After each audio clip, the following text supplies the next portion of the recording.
আসসালামু আলাইকুম। কিছু প্রশ্নের উত্তর নিয়ে আসলাম প্রিয় বন্ধুরা, একটু শেষ পর্যন্ত দেখবেন। দেখেন, আমাদেরকে প্রশ্ন করে যে ঈদে মিলাদুন্নবী এটা হারাম, ঈদে মিলাদুন্নবীর ব্যানারে আমরা ওয়াজ মাহফিল করলেও সেটাকে হারাম বলে, বেদাত বলে। তো আমার প্রশ্ন হচ্ছে, মিলাদকে কে অস্বীকার করে? মিলাদকে তো সবাই মানে, মিলাদ তো কোরআনে আছে, হাদিসে আছে। যে মানবে না তার তো ঈমান থাকবে না। এখন প্রশ্ন তারা করে যে সাহাবীগণ যেভাবে মিলাদ করছে সেইভাবে কি আমরা করি কিনা। উত্তর, আমি একটা প্রশ্ন আগে করি যে সাহাবীগণ কি সিরাতের আলোচনা করছে কিনা। উত্তর হচ্ছে করছে। কিন্তু যেভাবে সাহাবীগণ করছে সেভাবে কি আমরা করি? উত্তর হচ্ছে না। সাহাবীগণ যেভাবে করছে আমরা ওইভাবে করতে পারি না। আমরা হাজার হাজার মাইক লাগাই, স্টেজ করি, প্যান্ডেল করি, এক বক্তা আলোচনা করে আরেক বক্তা উঠে, এইভাবে আমরা করি। কিন্তু সাহাবীগণ কীভাবে করছে? না, করে নাই।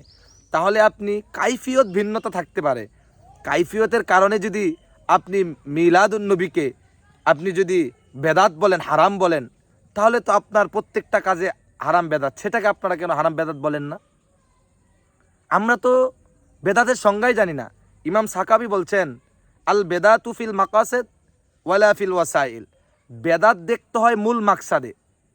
তো আমাদের মিলাদ মূল মাকসাদ তো ঠিক আছে, আল্লাহ রাসূলের মিলাদ কোরআনে আসছে, সাহাবীগণ করছে। তা আমাদের মূল মাকসাদ তো ঠিক আছে।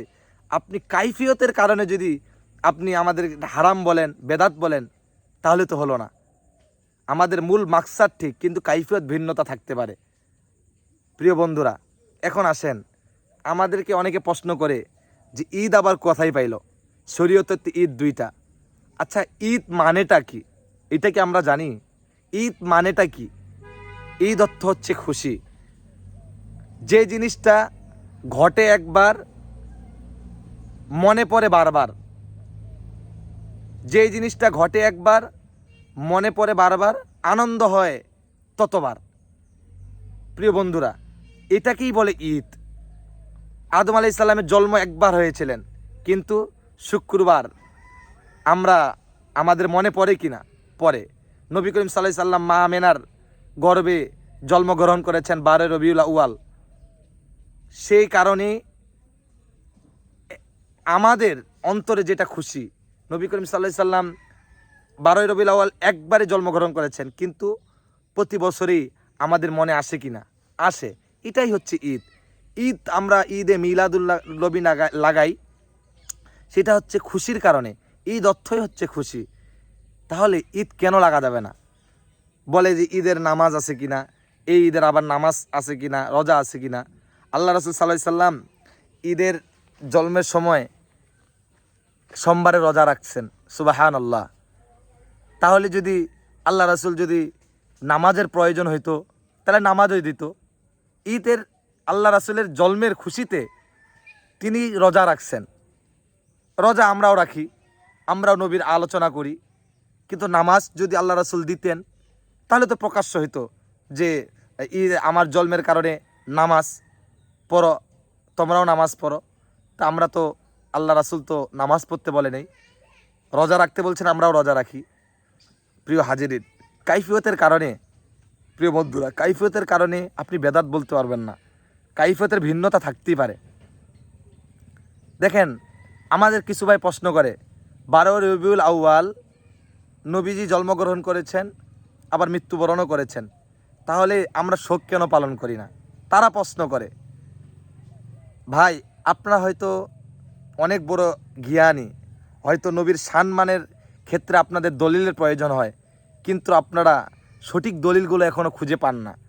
পাইলেও, দেখলেও মানতে রাজি, নারাজ। দেখেন, আল্লাহ রাসূল নিজেই বলছেন, আল আম্বিয়াউ আহিয়াউ ফি কুবুরিহিম ইউসাল্লুনা ওয়া ইউরযাকুনা। প্রত্যেকটা নবীগণ তাদের নিজ রওজাতে জীবিত। সুবহানাল্লাহ।